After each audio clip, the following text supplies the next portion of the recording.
A lot of us grew up in a world where the United States called a lot of the shots. That's been true less and less. Countries have conflicts, and how they compete and how they fight matters. What we're seeing more and more is the rules are getting weaker, and that means the United States can find itself in more conflicts around the world. I'm Jon Alterman, the Brzezinski Chair in Global Security and Geostrategy at the Center for Strategic and International Studies. And I'm Lily McElwee. I'm the President and CEO of the Phoenix Committee on Foreign Relations and a non-resident fellow in the Freeman Chair in China Studies at CSIS. Lily and I were working on a project on global order, and we came to the project from different places. We certainly did, John. I remember we talked about this when we first met. I'd moved to China as a seventh grader, very jolting move for a seventh grader, a very different time in US-China relations, a very different China. I remember much about that time. It gave me an appreciation for what the US stands for, our cultural influence, the freedoms that we enjoy at home. But it also gave me a sense that much of the world does not see things the way that we do in the United States. And I think that's a perspective and an observation that we first bonded over. I came to this having studied the Middle East, traveled in the Middle East, lived in the Middle East for more than 30 years. It was my sense that as we did this project, so much of the project was focused on US perceptions, on European perceptions, and there was a large part of the world that we really weren't paying enough attention to. That part of the world has changed a lot, and let me give you an example of exactly how. In 1990, when I was in graduate school, the United States and other wealthy countries, the OECD, represented about 80% of global gross domestic product, and the rest of the world represented about 20%. If you look forward at projections now for 2030, it's no longer the United States and its partners representing 80%. Instead, the share of the United States and its partners has gone down to half, about 40%, and the rest of the world will represent 60% of gross domestic product. Global power balances are undoubtedly shifting, and the real manifestation of this for Washington and many capitals in the West has been to watch the evolution of the BRICS grouping, which has grown from a term used to describe 5 developing economies to an organization that's increasingly taken on geopolitical heft, real or perceived, and captured global attention through its growth, having added many observer nations in recent years and more formally brought on new official members of the organization. And John and I set out to understand why these nations joining the BRICS, rising powers in their own right, are increasingly interested in such an organization, but more broadly, increasingly identifying as part of a broader global South. And while this term has been around for some time, only in recent years have we seen it adopted at scale by emerging powers in statements by their leaders to domestic populations and international audiences, in statements of groupings such as the BRICS and the Shanghai Cooperation Organization and others. China and Russia clearly use the term and seek expanded multilateral groupings to peel off countries in the West. We know that members of the Global South that identify as part of this group share some dissatisfaction with the way things are, the current global order and current power structures. But beyond that dissatisfaction, we sought to ask ourselves what else unites them, what do they want, and how do they want to get there? We thought the first thing you have to do is you have to understand where are countries coming from. The way to understand where countries are coming from is to do expert studies on the countries that matter.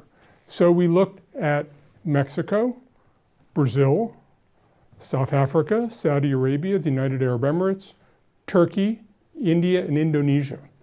Why these countries? Partly because these are countries that matter. A lot of them are members of the G20, among the 20 largest economies in the world.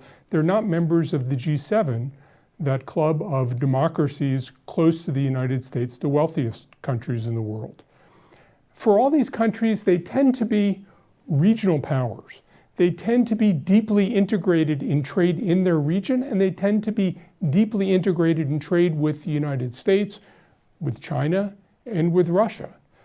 And the more we thought about these countries, Lily and I said that these countries are the ones that help lead how different regions of the world are going to treat the United States, China, and Russia.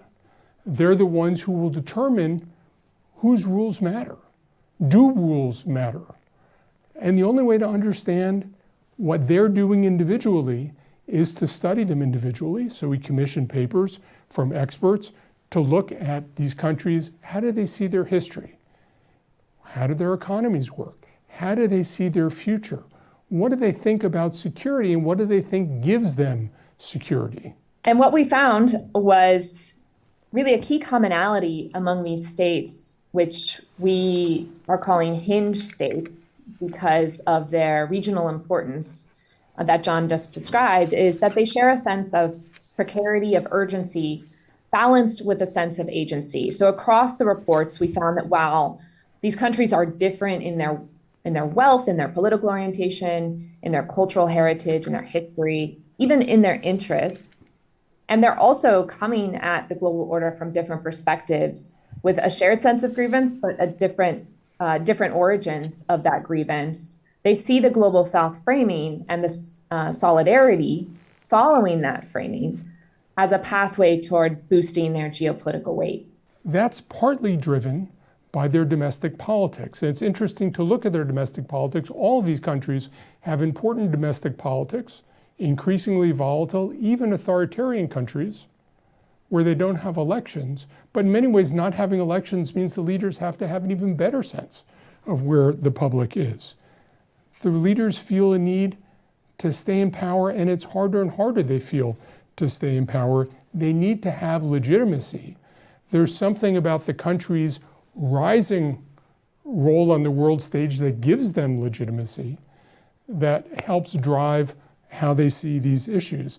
As we looked at this, it felt to us like populism was actually a decent frame, this sense that the world is divided into a mass of people who are exploited by a small number of people. It's sort of simple. It's about an attitude of getting what you deserve, getting your rights. The good thing about using a populism frame is it seemed to us that democracies are good at dealing with populist movements. They accommodate populist movements. They speak to populist movements. They give people a stake in their future. And that's a way we thought you could begin to address the claims from these rising economies around the world who want to address what they see as historic injustice, historic disenfranchisement. And that frame really helped us think about policy implications and policy recommendations here. As the United States looks at a more complex world and seeks to engage effectively with the global South, it makes sense to focus in on these hinge states, given their power positions in regional organizations, supply chains, transportation lines, their ability to use their economic and military might to steer regional affairs. So we thought, how can Washington most effectively engage these hinge states? And we came up with 5 recommendations. The first and the second are very intimately interconnected. We recommend that Washington build ad hoc coalitions. These are small, flexible partnerships that can deliver results on real priorities of these states, concrete priorities in the climate sphere, in the health sphere, in the technology sphere, in connectivity.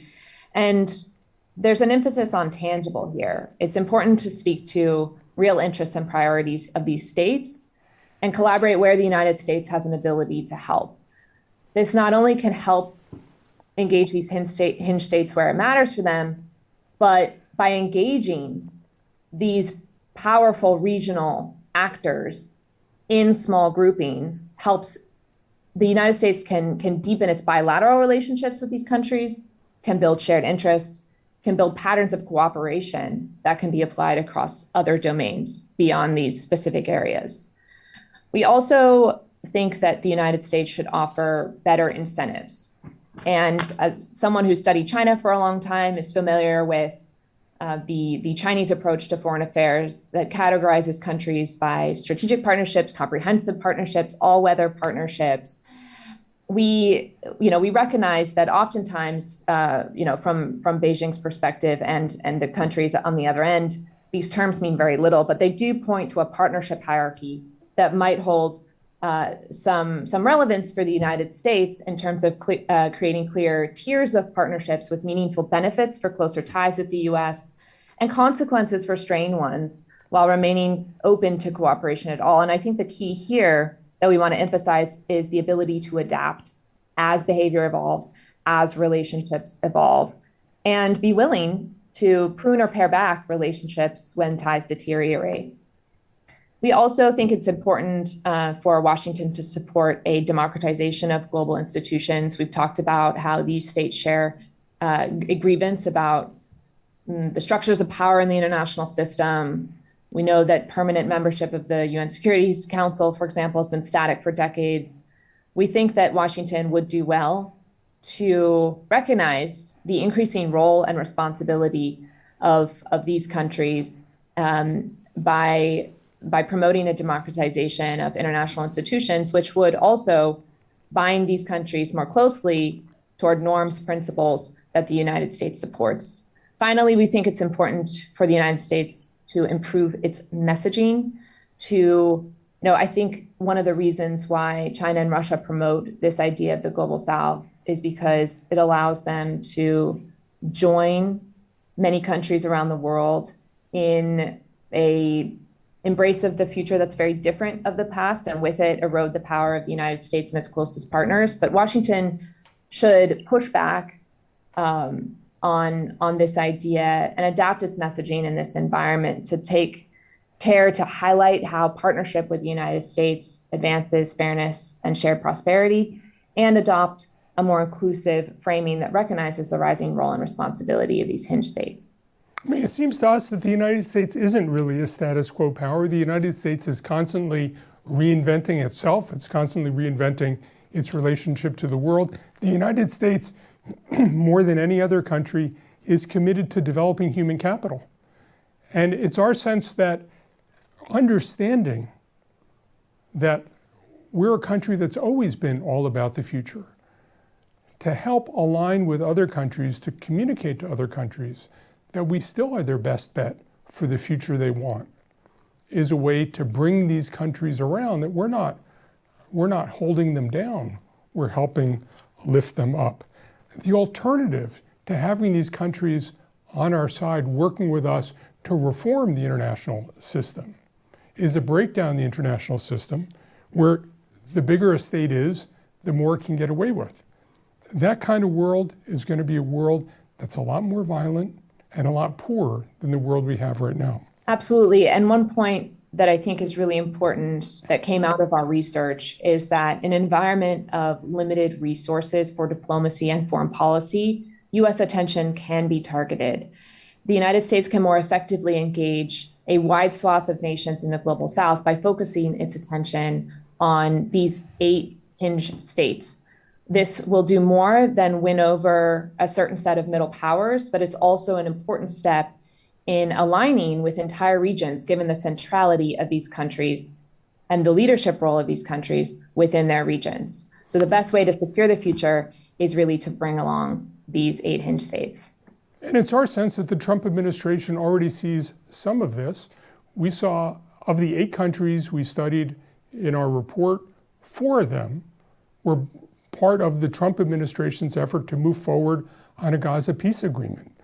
Turkey and Indonesia and Saudi Arabia and the UAE. I think they get a sense that these countries really do have weight, that they do bring others along. And it's important because they help legitimize what the United States is doing. But it's not all good news. We have increasing conflicts, especially over trade, with India and with Brazil. Given how important we think these countries are in their regions and in the world, maybe finding ways to manage some of those differences is very, very important. We do have a special interest in winning these countries over and to get their buy-in on a world that's based on predictable rules, where they have a voice, to help preserve a world where we all can prosper. To learn more about our study and our conclusions, please look at the report at csis.org.